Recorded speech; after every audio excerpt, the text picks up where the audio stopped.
Prime Minister Narendra Modi inaugurated development projects worth Rs 11,000 crore in Kerala's Ernakulam, including a Rs 5,500 crore polypropylene unit at Kochi refinery.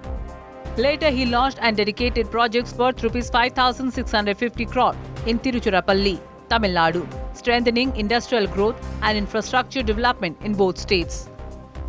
President Draupadi Murmu emphasized water conservation as a duty of every citizen during Jal Mahotsav 2026 in New Delhi.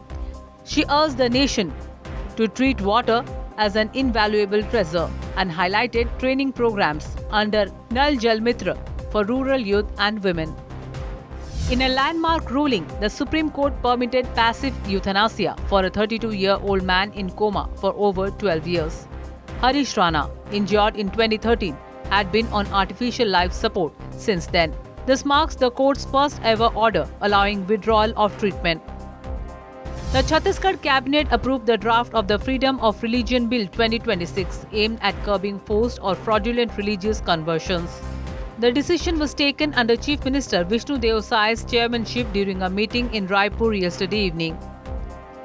US President Donald Trump announced the country's first oil refinery in 50 years to be built at Port of Brownsville, Texas. Funded by Reliance Industries, the project will strengthen energy security, fuel markets, and generate thousands of jobs. Classical Odia Language Day was observed today, commemorating its recognition as a classical language in 2014. Odisha Chief Minister Mohan Majhi, Union Education Minister Dharmendra Pradhan and other dignitaries extended greetings, highlighting Odia's rich literary heritage and independent linguistic tradition. 10 Maoists, including 7 women, surrendered at Fulbani Police Reserve Ground in Kandhamal district, Odisha. The surrender follows intensified anti-Maoist operations after the central government's announcement to eliminate Maoist insurgency nationwide by March 31st. The Bhubaneswar Municipal Corporation temporarily permitted coal and firewood as cooking fuel due to a shortage of commercial LPG. The decision followed complaints from small hotels, restaurants and tea stalls struggling to continue operations amid the fuel crisis. India's Abhishek Sharma retained the number 1 spot in ICC T20 batting rankings after his first half century. Ishan Kishan climbed to second with 317 runs at the World Cup.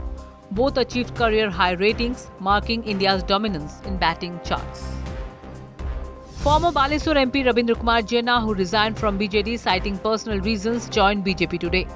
His move stirred political discussions in Odisha, especially as his wife Subhashini Jena, a sitting MLA, has yet to clarify her stance in the upcoming Rajya Sabha elections.